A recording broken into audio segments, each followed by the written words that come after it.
I wish I could end this marriage, Daniel, she said quietly, her fingers tightening around the edge of her coffee mug. Sometimes I think marrying you was a mistake. The words didn't echo, they detonated. For a second I thought I hadn't heard her right. The sound of the clock ticking above the refrigerator seemed louder, sharper.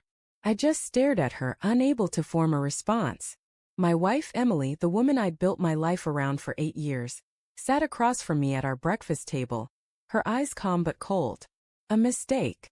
She didn't even look angry. That hurt more than if she'd screamed. Emily. I finally managed my throat dry. What are you saying? She exhaled slowly, her gaze fixed somewhere past me. I just don't feel it anymore. The connection. The love. I've been pretending for a while, and I can't keep doing it. Her voice trembled slightly on that last part. But the words, they were steady, deliberate. Pretending. I repeated, stunned. She nodded. You're a good man, Daniel. You've always been. But somewhere along the way I started feeling trapped. Like I'm living someone else's life. Like we're holding on because we're supposed to, not because we want to. There was a long, suffocating silence. I could feel my pulse in my ears, the air thick between us. I wanted to argue, to beg her to take it back, but a part of me deep down knew something had been off for months. The late nights. The sudden work trips. The way she'd pull her phone close when it buzzed. I'd noticed all of it. I just refused to believe it meant anything. Is there someone else? I asked quietly. Her reaction told me everything before her words did. Her pupils widened, her lips parted, but no sound came out. She looked down. It's not what you think. That's what people always say when it's exactly what I think. Tears filled her eyes then. She shook her head, pressing her palms to her temples. I didn't mean for it to happen, Daniel. I swear I didn't. I was lonely. We were distant. And he listened. The world fell apart piece by piece in that moment. She had just admitted it. There was someone else. I stood up slowly, gripping the edge of the table to steady myself. My voice was shaking, but I tried to keep it calm. Who is he? She flinched. Does it matter? It matters to me. Her shoulders collapsed inward. His name's Ryan. From work. It started after that project trip to Boston a few months ago. I thought it was just harmless flirting, but it wasn't. She nodded, wiping her eyes. It wasn't. That day felt endless. I went for a long drive just to breathe, but every turn of the wheel felt heavier than the last. The city outside the window blurred, buildings, people, lights, all meaningless. We'd built a life together. Shared dreams. Late-night laughter. Inside jokes that made no sense to anyone else. And now all of it felt like a script she'd stopped believing in long ago. When I came back home, her suitcase was half-packed on the bed. She didn't even look at me when I walked in. I'll stay with my sister for a while, she said softly. We both need space. I stood in the doorway, my arms crossed tightly, not to look angry but to hold myself together. Space isn't going to fix this, Emily. She looked up at me then, eyes red. I don't know what else to do. You could try fighting for us. Her lips trembled. I've been fighting, Daniel. For a long time. You just didn't see it. That hit like a knife. Because maybe in a twisted way she wasn't entirely wrong. After her miscarriage 2 years ago, something in her changed. We both changed. She withdrew into herself, and I, thinking I was giving her space, stopped trying to reach her. We became polite roommates instead of lovers. Still cheating?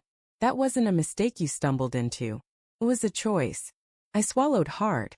If this marriage is really a mistake to you, then I won't stop you from ending it. She froze, the color draining from her face. What? I'm done begging someone to love me. Her lips parted, but no sound came. For a long time she just stood there, trembling. Then she whispered, You don't mean that. I do.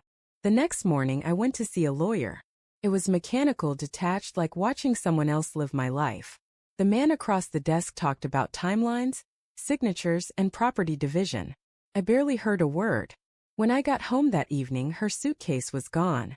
For the first time in 8 years, our house felt like an echo chamber. Every sound seemed louder, my footsteps, the hum of the fridge, the creak of the wooden floor. Her scent still lingered on the pillow, cruelly alive, like she might walk back in any minute. But she didn't. Days turned into weeks. Friends called. I ignored most of them. My mother visited once, bringing lasagna and quiet sympathy. "These things happen, honey," she'd said softly. "Sometimes people lose their way." I nodded, but inside I was rotting.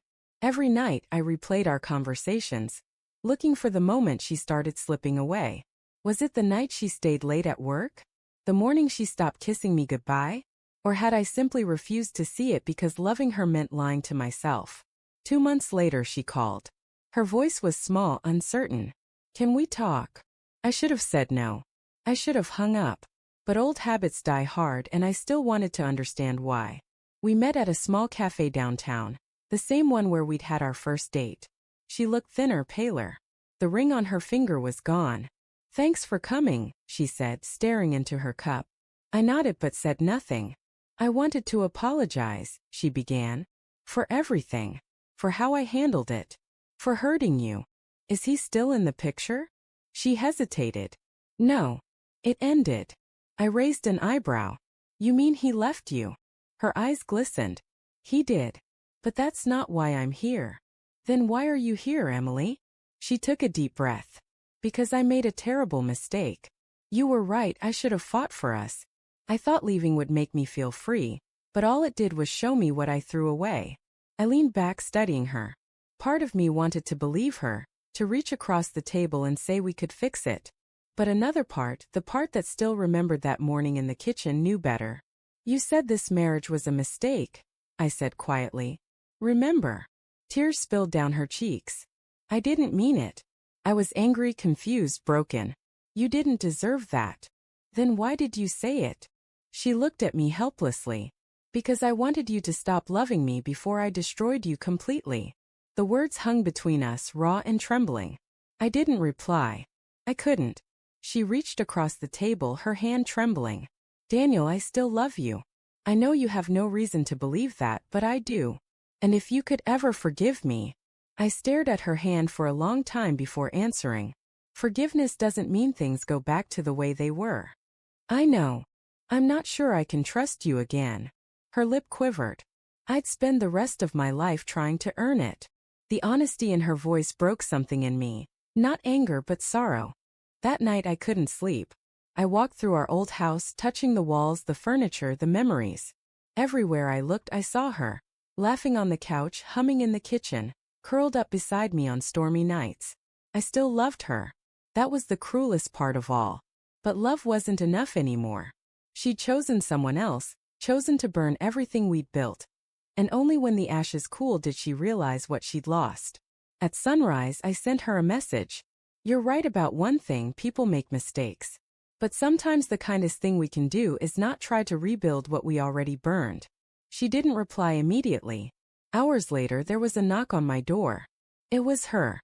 Eyes swollen, hair unkempt, holding the wedding album in her arms. "Please," she whispered, tears streaming down her face. "Don't shut me out like this. I can't lose you." I took the album from her, flipping it open.